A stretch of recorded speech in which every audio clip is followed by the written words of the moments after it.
COP17-гийн шууд амжуулалт үргэлжлэн та бүхэнд хүрсээр байна. Бид бэлчээр ба нүүдлийн мал аж ахуй эрхлэгчдийн олон улсын хэмжээл болж байгаатай холбогдуулан археолог угсаатны зүй, гэрэл зураг болон малчны аман өгүүлэмжүүдийг дэлгэн харуулсан Монгол Италийн хамтарсан бэлчээрийн мал аж ахуйг харьцуулсан үзэсгэлэн COP17-гийн үеэр үзэсгэлэнгээ нээлттэй хийсэн байна.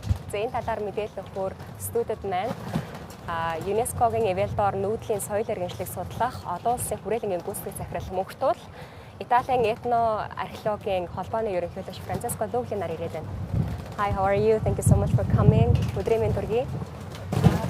За тэгэхээр COP17-гийн үед одоо энэ Монголд зохион байгуулагдаж байгаа энэ үед энэ Итали, Монголын энэ бас бэлчээртэй холбогдлоо ийм үзэсгэлэн гаргаж байгаа нь ач холбогдлынхаа талаар үзэгчдэд мэдээлэл өгөхгүй.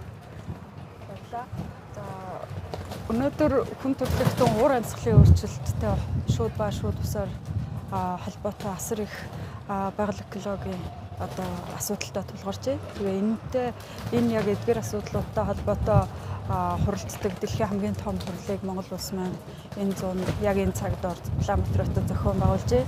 За энэ зохион байгуулалтын явцад манай улс болон Монгол улс өөрийн манлайлалаар асар олон энэ сэдвээр арга хэмжээнүүд зохион байгуулж байгаа. Тэр дундаа нүүдлийн соёлтой холбогдсон тэр дундаа нүүдлийн соёлын голомт улсын хувьд нүүдлийн соёл иргэншил тулгарч байгаа бүх дэлхийн асуудлуудыг хамарсан олон янзын арга хэмжээ зохион байгуулж байгаа нэг нь манай энэ үзэсгэлэн байгаа. За энэ үзэсгэлэн 8 дугаар сарын 19-ээс эхлээд 21 хүртэл ерөнхийдөө 21-ээс эхлээд 23-ны нүүдэлчин фестивал дээр Монгол гэрт бид 3 өдөр танилцууллаа. За мөн 25-наас эхлэн Монголын үндэсний музей дээр нээлттэй хийсэн байгаа. За үзэсгэлэнг бол Италийн этно археологийн холбоо, за манай нүүдлийн соёл иргэншлиг судлах олон улсын хүрээлэн болон Монголын үндэсний музей энэ 3 байгууллага голлон хамтран зохион байгуулж соёл спорт аялжуулалт залуучуудын яамны дэмжлэг доор хийсэн. За энэ үзэсгэлэнгийн гол яг COP-ийн үеэр ямар асуудлыг хөндөж яг гол ярьж байгаа нөхөр ерөөсөө энэ өнөөгийн тулгарч байгаа байгаль экологийн энэ асуудал дунд нүүдэлчдийн ертөнц хэрхэн сүрэн төсвөрлж байна вэ? Мөн нүүдэлчдийн ертөнцид жоохон гацаад байна шүү. Нүүдэлчдийн ертөнц хэрхэн сүрэн төсвөрлөхөөс гадна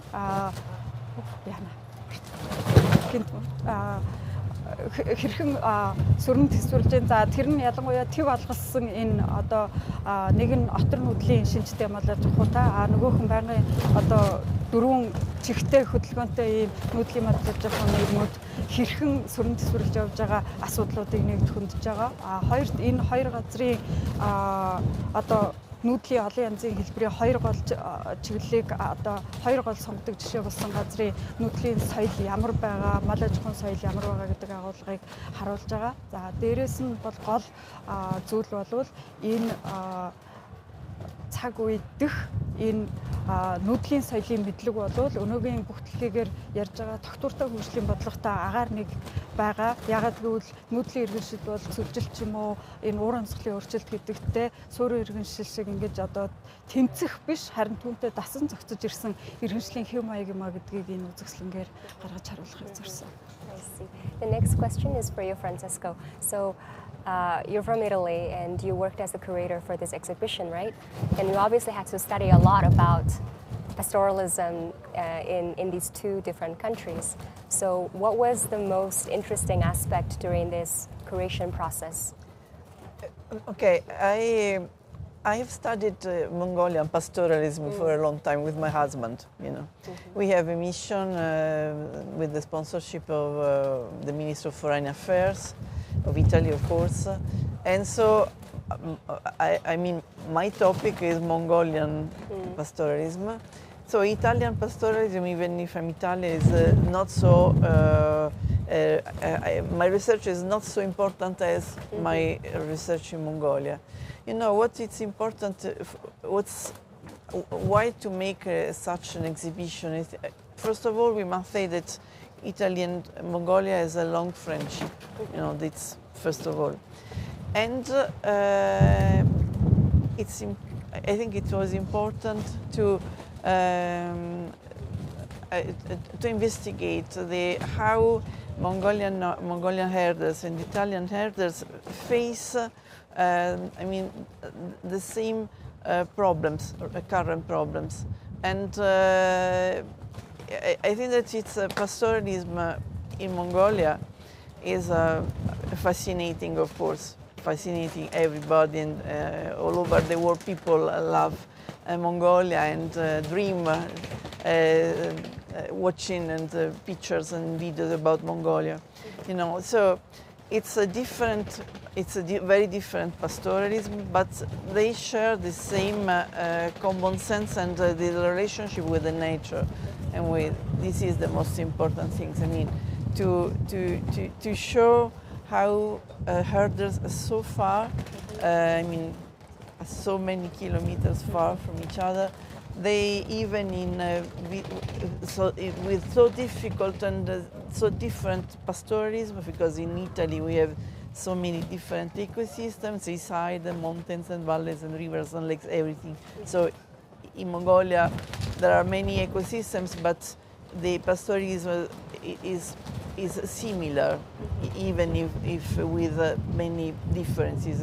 In Italy it's very, very different, because we have the Alps mountains and the seaside, of course, so it's very complicated. But what it's important to see is that what's fascinating is to see how herders can survive the problems, and the resilience, and now the climate change and the modernity arriving, and so how these herders so far they face the same problems and with the same mood, with the love for nature and the animals.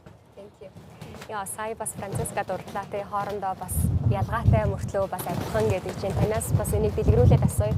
Итали, Монгол улс хоёр хоорондоо маш хол хоёр өөр төвд байгаа ийм хоёр улс байна. Тэгээд энэ хоёр улсын бэлчээрийн энэ үзэсгэлэнгээр дамжуулаад мал аж ахуйд ямар тийм төстэй одоо шинж чанарууд гэх юм уу ажиллагдсан бэ? Маш их. Ер нь бол хоёр өөр төвд. За нэг нь альпийн нуруу дагсан. За одоо хөдөлгөөний хувьд би өмнө нарсан дээрээсээ доошоо эсвэл доороосоо дээшээ чиглэсэн ийм чиглэлтэй нүүдэлтэй. За бид бол жилийн дөрөв улирлын шинжтэй ийм нүүдлийн аж ахуйтай. Тэгээд энэ үзэсгэлэн зохион байгуулах бэлтгэл судалгаа болон ерөнхийдөө ингээд хийжсэн судалгаануудаас аваад хэлэх юм бол хэдий хоёр өөр төвд хоёр өөр орон зайд оршиж байгаа боловч энэ нэг нүүдэлчин хүний байгальтайгаа харьцах, тийм ээ, байгалаа шинжих, байгальдаа дасан зохицох тэрнийхээ аясаар тийм байдаг. Тэр нэг одоо малчин ухаан Италийн нүүдэлчд байна, Монголын нүүдэлчд байна. Тэгэхээр энэ бол нэг одоо бүгдлэгийн дээр оршиж байгаа мал аж ахуйтай эрхэлж байгаа тэр соёл, нийгэм соёлоодын төсөөтэй талыг нэг харуулж байгаа. За хоёр аль-алинд нь яг уур амьсгалын өөрчлөлтөөс үүдсэн хэдхэн градусын зөрөөнөөс үүсэж байгаа одоо асуудлууд тулгарч байгаа. Тэгэхээр гол энэ үзэсгэлэн бид нэр ингээд харьцуулж хийж байгаа нь бол бүх дэлхийд дээр байж байгаа бүх одоо малчин одоо нийгмүүдийн одоо асуудал бол нэг юм гэдгийг гаргаж тавьж байгаа. Тэгээд энийг бид өөрөө нүүдлийн иргэншлийн хамгийн сонгодог хэлбэрийг хадгалж яваа монголчууд, Монгол улс бол энийг одоо төвн болгож ярьж байгаагаараа их давуу талтай болж байгаа гэж үзэж байна. Нүүдэлчин соёл бол яг эртний гэхээсээ илүү тий орчин үеийн шинж чанарыг нь харуулж ажилласан. Нөгөө талаас энэ үзэсгэлэнгийн гол зорилго бол нүүдлийн амьдрал гэдэг бол өнгөрсний юм уу, аль эсвэл өнгөрсөн байсан нэг эргэжлийнхээ биш, харин одоо идэвхтэй явж байгаа гол бидний хоорондоо хүн төрөлхтний одоо иргэншлээ эв нэгдлийг хадгалж яваа ийм том үеийг одоо тээж байгаа. Дээрээс нь яг энэ байгаль орчин бид бол байгалийн хизээд байгальтаас хараат шүү дээ. Тэгэхээр энэ хараатаа оршдог энэ зохицолд маань хамгийн ээлтэй энэ иргэншлийн хэв маяг байна. Нүүдэл болвол шийдэл болохоос биш ямар нэг одоо асуудал гэж үзэх нь бас хэд нэг төлөв барьсан зүйл гэдгийг л харуулахыг зорж байгаа. What's the main message that the world should, or Mongolia or Italy should take away from this exhibition, in your opinion? I think that the most important message is that, first of all, that pastoralism is crucial for the life of the planet. You know, I mean, it's important to remember that it's not only a problem of tradition. You know, it's a really a crucial still life. You know, because it's the really sustainable economy, pastoralism, and this is, I think, the most important message. We must help herders to be, I mean, to live in pastoralism. You know, the problem is that now modernity push all the herders to stop and to stop finishing with pastoralism. You know, but the richness of the quality of the life and of also the cheese, the milk, the meat is in pastoralism. This is we must save this economy because it's one of the most sustainable economy all over the world. Thank you. Тэгэхээр одоо энэ үзэсгэлэнгийн хэдэн сарын хэдэн тусах вэ гэдэг үзэгчтэй бас сануулж хэлээд тэгээд хэдүүлээ ярилцлага дуусгая. Үзэсгэлэн маань ерөнхийдөө 9 сарын 1-ээр дуусгар болно. Тэгээд Монголын үндэсний музейн нэг давхарт үзэсгэлэн маань дэлгэгдсэн байгаа.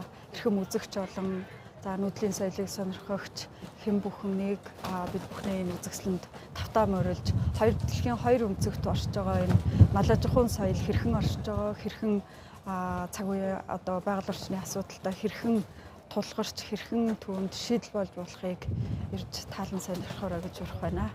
За баярлалаа. Үзэгчдээ бэз ЮНЕСКОгийн Эвелдор нүүдлийн соёл иргэншлиг судлах олон улсын хүрээлэнгийн гүйцэтгэх захирал Мөнхтүүл болон Италийн этно археологийн холбооны ерөнхийлөгч Францеско Лугли нартай дөнгөж ярилцлаа.